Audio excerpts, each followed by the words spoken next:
Hi, I'm Daryl Powell with CornerstoneCages.com. On this episode, we're going to be talking about disqualifications in regard to primarily the meat pen rabbits. But of course, this would apply to almost all rabbits. It certainly goes beyond the weight, a chipped tooth, or a broken nail.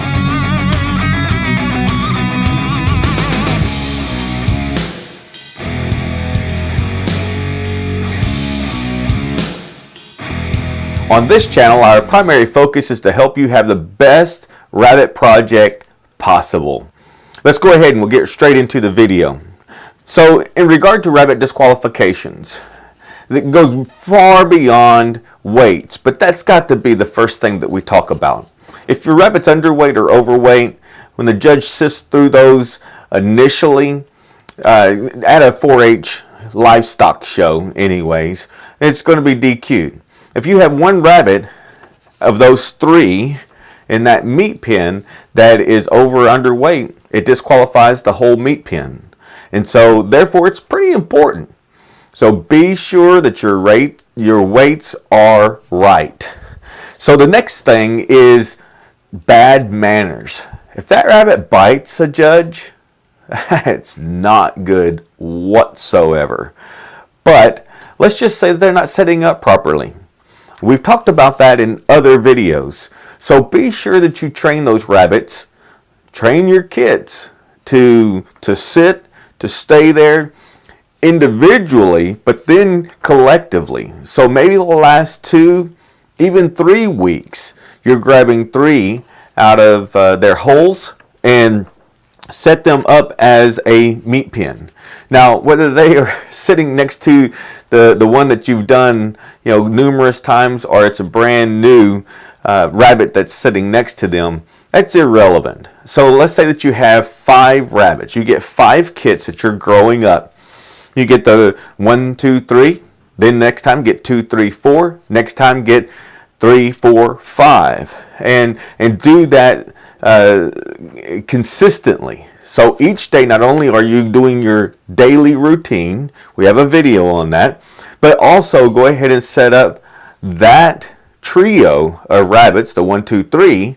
The next day, you're getting them out, you're flipping them over, you're doing your daily routine, then do 2, 3, 4. Just kind of keep track of that. You're going to be writing down their weights every day anyways. So go ahead and just mark whatever rabbit you're going to start with. And so you'll eventually do a 5, 1, 2 out of 5 kits. So the idea is to set them up, get them used to that, so that you train them and they will sit like they should, so that they will cooperate for the judge. So if you have an ill-mannered rabbit, it's going to be very difficult for that judge to judge the rabbit, to evaluate the rabbit so as to decide whether these 3 rabbits are good. One bad apple ruins the whole bunch. And so if you have one rabbit that's not doing well and the other 2 are cooperating, well, you still have a problem. So work on that. All right, so in regard to disqualifications, the way I have decided to share this information with you is I'm going to separate each of these body parts, if you will: eyes, ears, fur, body and disease, mouth, legs, feet, tail. So let's go ahead and let's get started on these specific DQs. In regard to eyes, any kind of abnormal eye discharge is a DQ. Blindness, obviously. Unmatched eyes, as far as their color is concerned. The wall of the eye. If there's any off-colored eyes. Spots or specks on the eye. And marbled eyes. In regard to ears, ear canker, ear mites, tattoos that are ineligible or eligible, I can't say it correctly, they can't read it, or that are wrong. So if you're showing an Arba rabbit and that judge pulls that rabbit out and you've written down on your card what that rabbit is, let's say that it's tattooed T7-3. But the 3 looks more like a B because it's so close to the 7 or something like that. And if that judge can't read the ear tag, the tattoo, which should be in the left ear, that's the official ARBA ear, the right ear of the rabbit, just as a side note, is your personal ear. You can do anything in that ear. You could even do pictures if you wanted to do a star or something like that. But the point is that if that judge cannot, now sometimes they'll give you a little leniency if they can kind of rule out others, but if they're just going down that table and they're pulling these rabbits out and they're looking at that ear tag and they cannot tell what that tattoo is, and it doesn't match the card, then they'll just say, well, it's DQ'd. So make sure that those tattoos are good. For 4-H and so on, that's been done by someone else. You had no control over that, and you're going to not have any issues most likely. Also, you are not. Now, it's one thing to kind of clean up a tattoo or maybe redo the tattoo, but you are not really supposed to fix a tattoo. You are certainly not supposed to change a tattoo. You couldn't take a 1 and turn it into a B or a D or something like that. That's a no-no. But for 4-H and FFA projects, which is what we primarily cater to, you cannot have a torn ear. Okay, so let's move on to fur. Foreign colored hairs within the coat. This is very, very important. So you can have, if you have a Californian that where it's supposed to be white, if there are any other colored hairs or a hair, then it could potentially be DQ'd. It's typically not an issue. Oftentimes this has to do with other rabbits that you might be showing that have some martinization. That's a possibility. But nevertheless, no colored ears where there's supposed to be white fur. No colored, did I say ears? No colored hairs. Mange or scurvy condition with flakes. It's one of the things whenever you're setting up your rabbit that you go from tail to head. One of the things that a judge is going to be looking for as they do that, and they'll do it kind of slowly, so they're looking over the whole rabbit, is they're looking for any kind of dandruff, you might say, in that rabbit, on the skin, on the hide of that rabbit. And of course, you should have flyback. Maybe the rabbit hasn't reached the age that it has good fur yet, especially, again, being a meat pen rabbit, even a junior. It's questionable whether that you've gotten rid of that fur. And in other videos I have where I'm telling you to do 50, 100 strokes a day, get your hands wet, and just very softly. You're not trying to pull that fur out.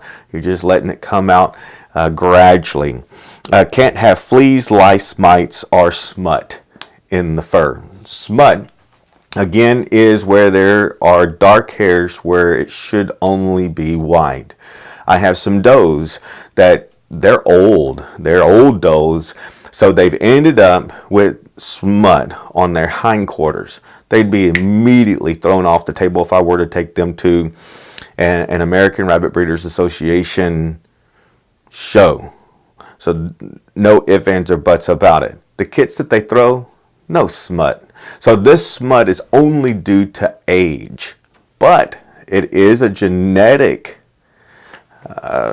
trait. So keep in mind that that's something for us breeders we need to keep an eye on.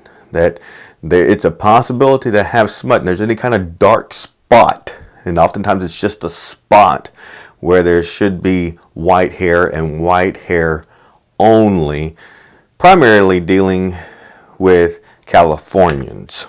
Okay, so body and disease. Pot belly, should not have a pot belly. Ruptured, having any kind of rupture or hernia. No tumors or abnormal swelling, not any knots or anything that may be unusual. That can happen underneath their chin. Sometimes when people feed oats to their rabbits too much, they can get some ulcers underneath their chin, and that's not good. That can be a DQ. They can't have a cold, no abscesses, fungus growth, vent disease. If you have juniors, now this wouldn't necessarily apply to 4-H or FFA, but for those who may be watching this video otherwise, viewer discretion advised. For those who are young, mute please. If one testicle has fallen, both have to be. If neither have fallen as a junior, that's okay, no problem, but not just one. So keep that in mind when you're going to be going to a show and putting a rabbit on the table, obviously a buck. You cannot have a split penis. Okay, so no pigeon chest. Some of these terms you might have to look up for your own.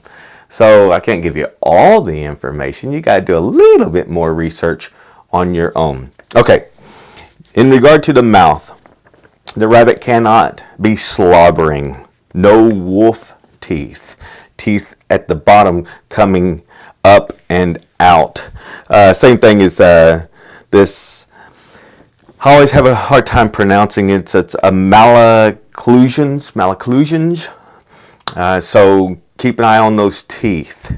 Not only a chipped tooth, broken tooth, but no Malocclusions and no wolf teeth. Okay, so legs and feet, toes, no extra toes, no missing toes, no broken toenail, no discolored nails. All the nails should be of the same color. Cannot have sore hocks. This is just showing poor management of those rabbits. If you've got a meat pen rabbit that has sore hocks, either that is some horrible genetics, because that really starts with genetics in regard to the pad on the bottom of their hock, that is their foot. That's where it really begins. But sometimes you can have rabbits that just run around the cage and they just going kind of crazy and so on, and they can actually wear sores on their hocks, on the bottom of their hind feet. Pretty unusual on the front feet, but it can happen, especially if they're running around a lot. Also wire. Let me just throw in just one little thing here in regard to wire.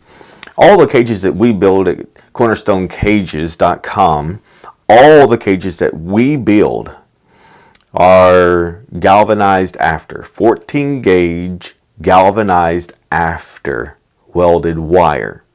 If you're using the cheap wire, 16 gauge, the higher the gauge, the smaller the wire, there's going to be more likelihood of the rabbit getting sore hocks, and that is just simply a sore on their hock, a sore on the bottom of their feet. So the 16 gauge, and lots of times what you find at the hardware store, is going to be galvanized before. So it's galvanized wire that's been welded, and so it's not as thick. So just think, if you were to have to walk on a razor blade, would that cut your foot? Yes.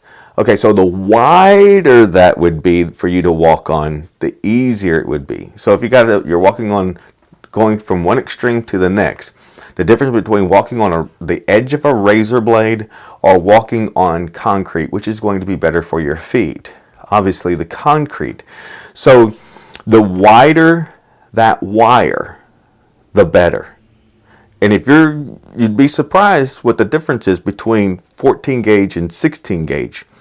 And then we use 14 gauge galvanized after. So it's wire that's been welded together, and then they run it through the galvanized liquid. So it makes that 14 gauge even wider. The reason I say that is that it's much easier on their feet. Hardly ever do I have issues as far as my rabbitry is concerned, or I've never gotten a complaint from someone in regard to their rabbits having sore hocks. So use good quality wire. Do not use hardware cloth. I stay away completely from hutches and using wood as a frame, and that's typically what you would use in a wood frame hutch. Rabbit hutch would be hardware cloth, but that is really, really tough on their hocks. So just a word to the wise: if you're having issues with sore hocks on your meat pens, I can't imagine that, number one. But number two, it's going to be genetics, but possibly coupled with some really inferior wire that they're having to walk around on. So make sure you don't cut any corners in regard to the bottom wire on your cages. Keep them clean, no rust or anything like that. Okay, so crooked legs is also a DQ. Tail, they cannot have ride tail. They can't have screw tail. The tail literally just curves like a fish hook. And so that's a screw tail. Cannot have a broken tail. That again is kind of that process that you go through to flip them over, check their tail. If you have a rabbit that has a broken tail, you're putting that in to be part of your meat pen, and it's got a broken tail. There goes your whole meat pen. So it's one of those little things that you can check on a regular basis just to make sure that everything's good to go. So I came across a YouTube video, but not only is she a ARBA judge, but she is also a vet, and she has an excellent video. It's I believe titled Rabbit DQs. It's by Wendy Feaga. I'm not sure how to pronounce it. It's Feaga. It was published on April the 21st, 2013. But she actually shows you some rabbits that have these issues that I'm talking about here. So it's a very, very good video, hands-on, actual specimen right there in front of you on camera. I just can't do that because I don't have a blind rabbit in my rabbitry. I don't have one with a broken leg. I don't have these examples to show you, but I will put that in the description for you so that you will be able to click on that and go to that video and check that out. Okay, I'm also going to include in the description down below a junior 4-H rabbit showmanship questionnaire. You read the question, you answer it in your mind, you click on it, and then it'll give you the answer. And that'll be something for you to go through. They deal with DQs and so on. So I encourage you to go to that and educate yourself. Learn as much as you can about rabbits. Number one, because you should have an interest in it. But number two, and when it comes to showmanship, the judge may just ask you a very open-ended question and say, tell me everything you know about a rabbit. And you just start kicking out answers to that judge, and you start from the head to the tail in regard to everything about a rabbit and their gestation and what kind of housing they should be in, what they should be eating, how often they eat, and the different a few of the DQs, and he or she's probably gonna go, okay, very good. They'll go to the next person, and so you'll just blow them away. So I encourage you to learn everything you can, and this is one of those neat websites that is interactive, you might say. So thanks for watching the video. Please like, share, subscribe, Click on that bell for new videos that we'll have. If you're watching this on our website, I encourage you to look around a little bit. If you have any questions, you can email us at info@cornerstonecages.com. Also, we have a Facebook that is Cornerstone Cages Plus. And of course, if you're on the website, we'll love for you to check out our YouTube channel at Cornerstone Cages. So be very, very, very familiar with the DQs. You don't want to take those 3 rabbits for them to be checked in, and there is just not enough time for you to get back if that judge finds one that has a DQ. So right before you're loading those rabbits to go to the show, be sure you check for these DQs. This is really not an exhaustive list. This is a pretty thorough list, but it's not everything. So be sure to do your research and be prepared.